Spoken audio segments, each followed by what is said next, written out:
So next up, like I said, types of CBD and other functional ingredients with Mateo Moore. Like Zoe and David, they just went over, trends and what we see coming. Mateo is their counterpart, and he's going to take us into kind of the next level, which is going to be the types of CBD and other functional ingredients that would be in those new products that you'd be creating.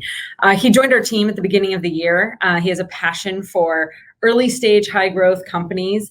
He has that startup grind built into his DNA, and everyone on this call knows exactly what that entails. You need that for this industry. So during yesterday's presentations, Michael Flemons talked a lot about custom emulsions and how that's the next wave of product development. So Mateo has worked firsthand with our R&D team on a number of these projects. So we thought that he would be the perfect person to talk a little bit more about functional ingredient trends that we will see in our next wave of custom emulsions. So I'll let Mateo take it from here. Great. Thank you.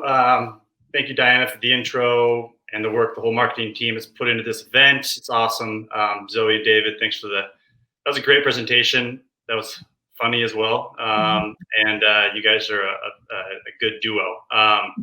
So hopefully what Zoe and Dave spoke about will dovetail nicely into my topic today, which is types of CBD, but really mostly about other functional ingredient trends that we're seeing in the space. So speaking of trends, we are on trend with doing another poll here. So we're going to start a poll right now for everyone. And what we're looking at is, have you thought about adding any of these functional ingredients to your next product?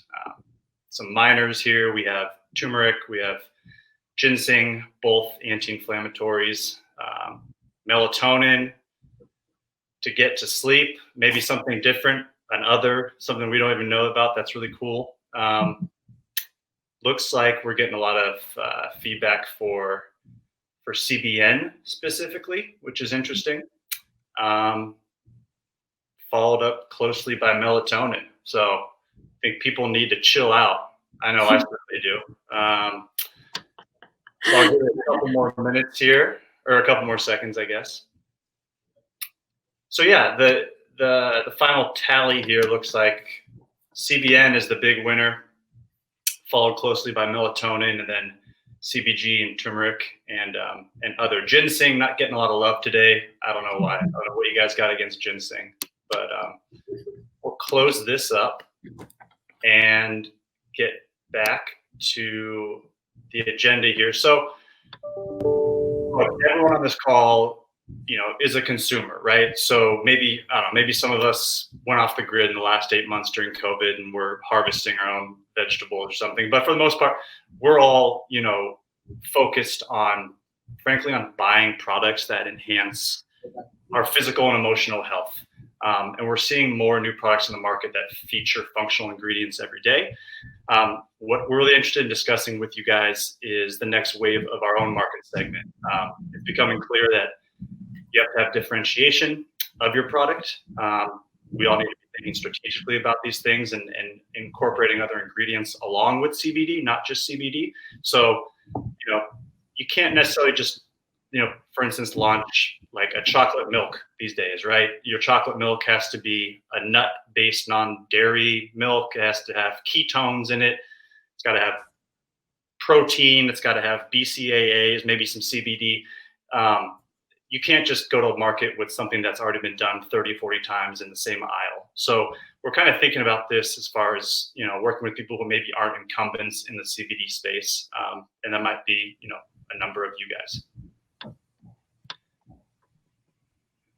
So what does this look like practically? The future of this industry is going to include much more than just CBD-based products. So more so products with ingredients that complement one another. We're going to see a lot of complementary ingredient sets. Consumers are wanting to essentially minimize the number of products in their routine. So for instance, I take about 7-8 things in the morning. I dump it into a blender with a bunch of greens, and I blend it up and get it down the hatch. But I'm gross. I'm an animal, and that's probably not your typical use case. But it also kind of is, right? Because customers, they want more things that are, we all want more things that are beneficial to our health, and they want it in one product, and they want it to be streamlined. So the next slide here, the choice is, your choice is the consumer's choice. This is a pretty snazzy graph we got here. Might be kind of hard to read, but what you're looking at is the processing levels of types of hemp extract. And I'm sure these are things that most of us are all up on. But at the top, we have crude hemp, and all the way down the bottom is hemp CBD isolate. In between are varying levels, from minimally to highly processed material. So the point of the graph is to think about what type of material will resonate with your target audience, with your customers. So a basic example of this might be, and John Keeber talked about CBD isolate and broad spectrum earlier, but both are great options. But maybe some would say CBD isolate is geared more towards a cleaner label for a product that's based towards fitness and recovery, whereas broad spectrum might be more targeted towards general health and wellness, and a balanced approach. So, one product is sold at a spin class or some aggressive CrossFit type of box, and then the other one's sold at maybe an acupuncture clinic or something of the sorts. And case in point, here, this is interesting. This is a look at the data from our own client base. So this is definitely a snapshot from a point in time. But as you can see, there's a 60-40 split right now between our clients who are using isolate and who are using broad spectrum, and some of the reasoning behind those decisions. So, I think in my own experience, I would say that, the market is telling us that broad spectrum is gaining ground rapidly on isolate, and might be even preferred overall in some markets and regionally in some areas at this point. But just kind of some food for thought here, looking at our own customer data set here.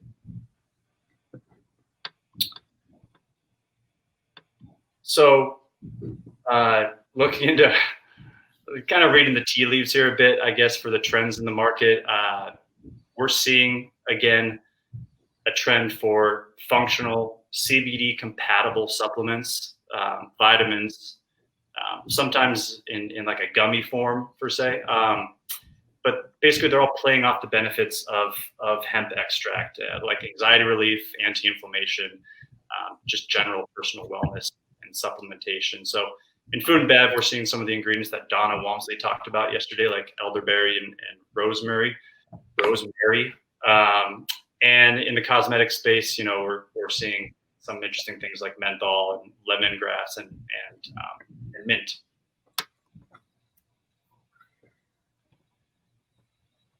All right. So speaking of vitamins and minerals, another graph to check out here, but in summary, what you're looking at is immunity enhancing products that have been launched worldwide in the past 3 years, and what's in those products by percentage. So what this data set shows is that vitamins, minerals, botanicals, probiotics, and prebiotics, these are all key ingredients used in the immunity market, which is kind of indicative of a good chunk of the functional food and beverage market. And interpreting this data, it's like, basically shows this isn't really a fad, which is good. We have a monster graph here. So expanding on that, I'll help you out here. This is pretty informative though. Speaking about different specific ingredients found in the market that consumers, are looking for, that are functional, and that producers want to put in their food and beverage products. So as well as things that they're actually putting in and including in their product, and things that they're just interested in, and maybe for product development down the road. So you have beverages on the left and food on the right. This is kind of the why of the whole equation maybe here. So you'll see some consistent trends, things like general prevention and energy. Hydration is a big one for beverages. Also things like just system immunity, which is pretty timely given COVID-19, right? But this is something that you can all probably take a look at, and we can send this out. I know specifically that for a few of you listening, this information is going to be helpful as we collaborate and work on your products. Phil and Jim, I'm looking at you, Monique maybe. But yeah, this is all interesting, I think, for our customers for sure. So here's a model that we can kind of look at and think about the big picture. This is fun. So imagine if these hemp infused products fully or even partially penetrated a number of different markets. So in the essence of time, we're already at a deficit here, I think, but I'm not going to dive into every market cap, but you can't help but thinking about that old adage of like taking the pie and slicing off one little sliver for yourself. For instance, looking at a 400 billion plus weight loss market for food and beverages. Imagine offering a natural ingredient based product, using hemp extract that's far and away different than infomercial weight loss pills, diet pills that you see on Instagram, over the counter pharmaceutical options. Just an interesting way to kind of think about how we can blend what all of us do into kind of more traditional markets and the impact and the opportunity that presents. Scooting along here. So we're already starting to see this sort of thing happen though, right? So this has total US CBD market in 2018 at a couple billion valuation. So that's jumped. I think we're projected to be at 5 billion in sales by end of this year. 2025 is like getting closer to 20 billion according to Brightfield. So these things are rapidly changing and in our favor. But we feel like there's going to be expanded positions in the market for some specific different products. So things in wellness, beauty, pharmaceutical applications, and definitely food and beverage. And this is all made possible by consumer behavior, but also attributed to scientific accomplishments probably, and manufacturing capability to build products that are safe and are done in a consumer friendly way.